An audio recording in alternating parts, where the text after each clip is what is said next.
जादुई पावर है या इस दुनिया का अब तक का सबसे बड़ा स्कैम। इस पे हजारों किताबें छप चुकी हैं। The secret, power of positive thinking, think and grow rich. बड़े बड़े सेलिब्रिटीज इसे प्रमोट करते हैं।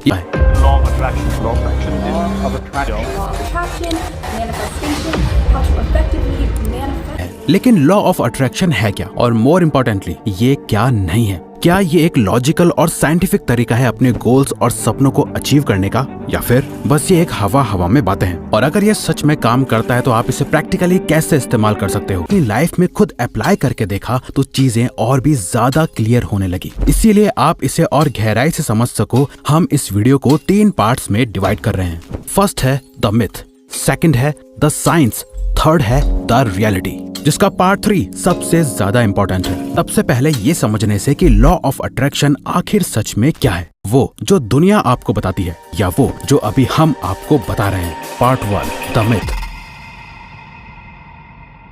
Law of attraction by definition कहता है, The law of attraction is a universal principle that states you will attract into your life whatever you focus on। यानी ये एक यूनिवर्सल प्रिंसिपल है जो कहता है कि आप अपनी लाइफ में वही चीजें अट्रैक्ट करोगे जिन पर आप फोकस करते हो। जिसका मतलब अगर आप अपने किसी सपने यानी ड्रीम या गोल को अपने दिमाग में विजुअलाइज करते रहोगे तो एक ना एक दिन वो सपना सच हो जाएगा। आप पैसों के बारे में सोचोगे तो आप अमीर हो जाओगे। आप अच्छी हेल्थ के बारे में सोचोगे तो आप फिट हो जाओगे। आप हर दिन अफर्मेशंस का मंत्र पढ़ते जाओ और जो भी आप बोलोगे वो सच होता जाएगा। अब ऑनेस्टली हमारे जैसे किसी भी प्रैक्टिकल और रैशनल थिंकिंग वाले पर्सन के लिए इस पे यकीन कर पाना बहुत मुश्किल है।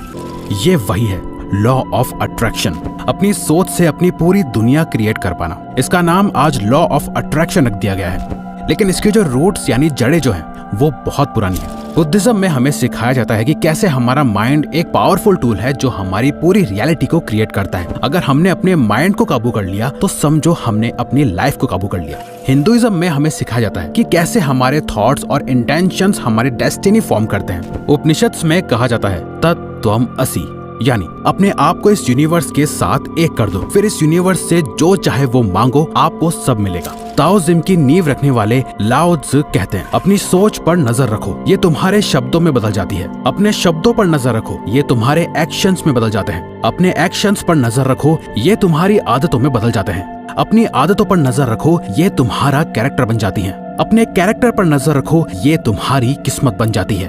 एक किताब थी द किबेलियन जिसमें गॉड हर्मेस ट्रिसमेजिस्टस ने 7 यूनिवर्सल प्रिंसिपल्स शेयर करे थे, जिसमें से एक प्रिंसिपल था द प्रिंसिपल ऑफ मेंटलिज्म, जो कहता था द ऑल इज माइंड, यानी ये जो पूरा यूनिवर्स है वो एक मेंटल क्रिएशन है। इसी प्रिंसिपल से एक फाउंडेशनल आइडिया निकल के आया कि हमारा माइंड हमारी लाइफ की रियलिटी को इन्फ्लुएंस कर सकता है, और लॉ ऑफ अट्रैक्शन की पहली वेव यहीं से शुरू हुई। 19th सेंचुरी में तो यहाँ से एक न्यू थॉट मूवमेंट की शुरुआत हुई, जहां लोगों ने इन एंशिएंट आइडियाज को मॉडर्न कॉन्टेक्स्ट में यूज करना शुरू कर दिया। मेनली 3 लोग थे जो बहुत ही हैवीली इस आइडिया को प्रमोट कर रहे थे, Phineas Quimby, Ralph Waldo Emerson and William Walker Atkinson, जिनका ये मानना था कि माइंड में एक तरह की हीलिंग पावर्स होती हैं और एक पॉजिटिव मेंटल स्टेट से हम अपनी लाइफ को कंप्लीटली चेंज कर सकते हैं। जहां फिनियस क्विम्बी कहते थे कि हर बीमारी की जड़ इंसान का माइंड है, अगर वो अपने माइंड को सही कर ले तो हर बीमारी का इलाज हो जाएगा। राल्फ वाल्डो इमर्सन ने माइंड के इनफाइनाइट पोटेंशियल को बताना शुरू करा। उन्होंने मैनिफेस्टेशन की पावर को दुनिया के सामने रखा,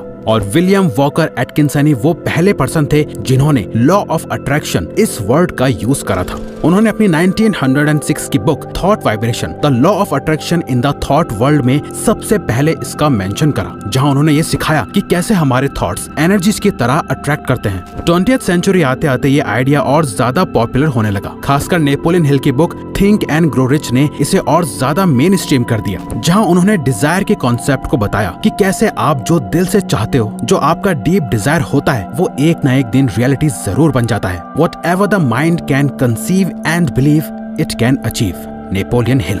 ऐसे नॉर्मन विंसेंट पीएल की the power of positive thinking, Joseph Murphy की the power of your subconscious mind आई, जहां सेम बात करी गई, कैसे एक पॉजिटिव मेंटल एटीट्यूड आपको दुनिया जहां की सारी सक्सेस और हैप्पीनेस लाके दे सकता है। और कहानी यहाँ भी नहीं रुकी। 21st सेंचुरी में रोंडा बर्न ने ईयर 2006 में एक बुक रिलीज करी जिसका नाम था द सीक्रेट, और इस किताब से मानो लॉ ऑफ अट्रैक्शन दुनिया भर में फेमस हो गया। एक क्रांति आ गई। ये बुक इतनी सक्सेसफुल हुई कि दुनिया के कोने कोने तक ये लॉ ऑफ अट्रैक्शन की वेव पहुंच गई। दुनिया भर में इसकी बातें होने लगी। बॉब प्रॉक्टर इसे हर किसी को सिखाने लगे। ओपरा विनफ्रे ने अपना शो लॉन्च कर लॉ ऑफ अट्रैक्शन को अच्छे से यूज करने के लिए आपको ये समझना होगा कि ये काम कैसे करता है। Part 2, the science.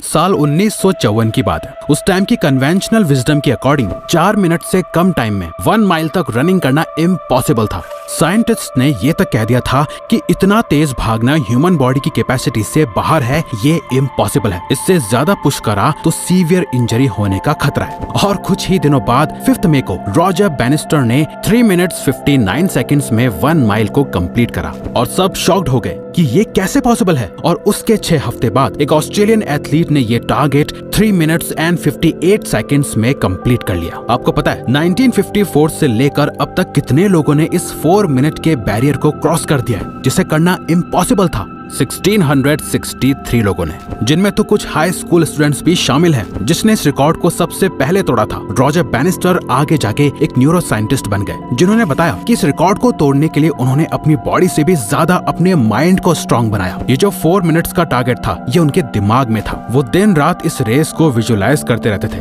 अपने आप को हर एक स्टेप लेते सोचते रहते थे। उन्होंने ये सब करके दिखाया क्योंकि वो ऑलरेडी इस रेस को अपने माइंड में 1000 से भी ज्यादा बार जीत चुके थे। अब इसे आप लॉ ऑफ अट्रैक्शन कह सकते हो, लेकिन साइंस में इसे न्यूरोप्लास्टिसिटी कहते हैं। जब आप किसी चीज पे डीपली बिलीव करने लग जाते हो तो आपके ब्रेन के न्यूरल पाथवेज स्ट्रॉन्ग होने लगते हैं। जो चीज एक टाइम पर दुनिया के लिए इम्पॉसिबल लग रही होती है वो आपके माइंड में प्रैक्टिकली पॉसिबल हो जाती है। आपके माइंड के कनेक्शंस इतने ज्यादा स्ट्रॉन्ग हो जाते हैं तो इससे एक सबसे इम्पोर्टेंट चीज होती है, आपका माइंड, आपकी बॉडी और आप मिलकर उस एक चीज पे अपना एब्सोल्यूट बेस्ट दे पाते हो, जिससे रिजल्ट का मिलना ऑलमोस्ट गारंटेड हो जाता है। इसी का यूज करके एडमंड हिलरी पहली बार माउंट एवरेस्ट पे चढ़े थे। सचिन ने 100 सेंचुरीज बनाई, इलॉन मस्क ने अपना पूरा एम्पायर खड़ा करा। ये सब पॉसिबल हुआ न्यूरोप्लास्टिसिटी की वजह से। वॉल्ट डिज्नी, जिन्होंने डिज्नी को बनाया, जब वो अपने डेथ बेड पे थे और मौत का इंतजार कर रहे थे तो एक रिपोर्टर उनसे मिलने आया और कहा, सर, डिज्नी का पहला थीम पार्क बनने जा रहा है, आपको ये सोच के कैसा फील हो रहा है कि आप उसे कभी नहीं देख पाएंगे?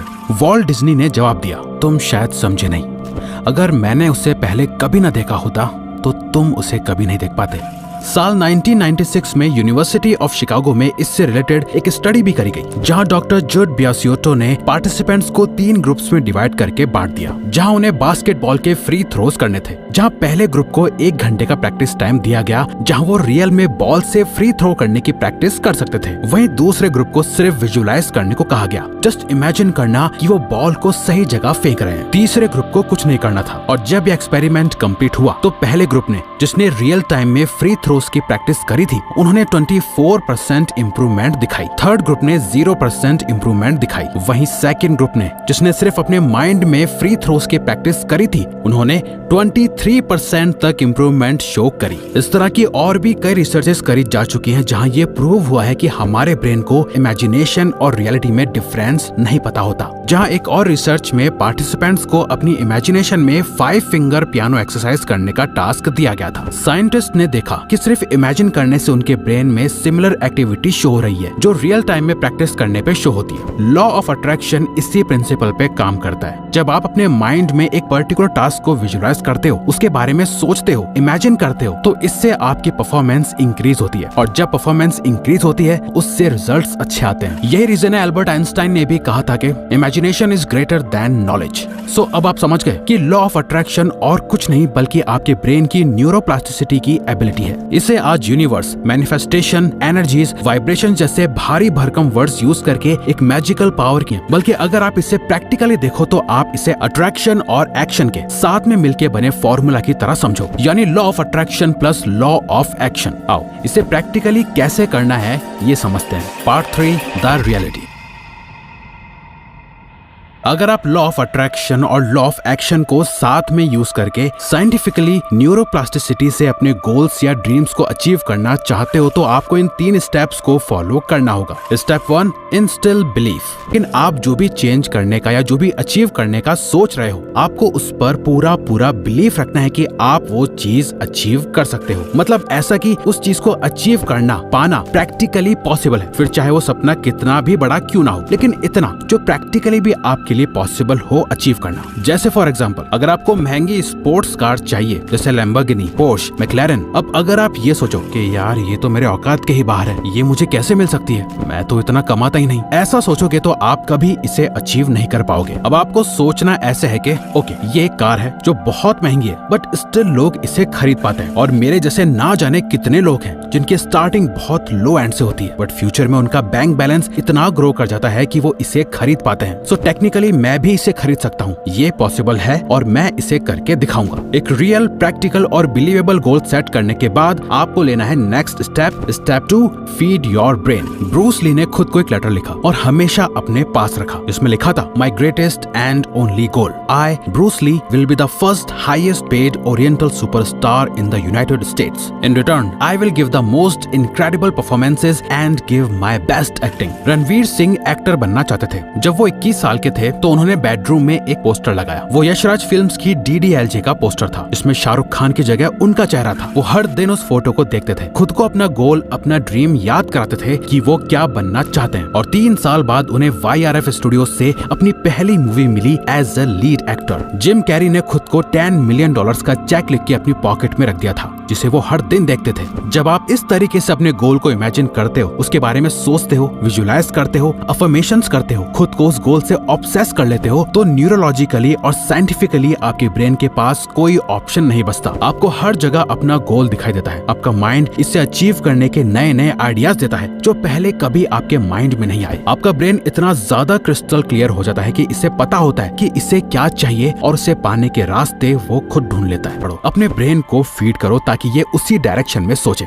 Step 3, take supportive actions. और लास्ट, आपने जो कुछ भी सोचा है, जो कुछ भी विजुअलाइज करा, आपको उसके सपोर्ट में एक्शन लेने ही पड़ेंगे, वरना कुछ भी नहीं होने वाला। ना एक्शन के लॉ ऑफ अट्रैक्शन भी कुछ नहीं बदल सकता। आप चाहे कितना भी हेल्दी फिट बॉडी के बारे में सोच लो, 6 पैक्स एब्स के बारे में सोच लो, बिगर बाइसेप्स के बारे में सोच लो, अफर्मेशंस कर लो, विजुअलाइजेशन, मैनिफेस्टेशन, हर जगह अपने आइडियल फिजिक की फोटो लगा के उससे रोज देख लो, कुछ नहीं होने वाला जब तक अट्रैक्शन एक्शंस के बिना है। और अट्रैक्शन में ही छुपा है एक्शन, ये बात याद रखना। आपके सपने सिर्फ लॉ ऑफ अट्रैक्शन से नहीं बल्कि एक्शन से पूरे होंगे। और पर्सनली हम खुद ये मानते हैं कि कोई भी एक्शन लेने के लिए पहले उस गोल या ड्रीम के लिए अट्रैक्शन तो होना ही चाहिए, क्योंकि अट्रैक्शन से ही आप सही डायरेक्शन में एक्शंस लोगे। लेकिन वो अट्रैक्शन तभी सोच से रियलिटी में बदलेगा जब एक्शंस होंगे।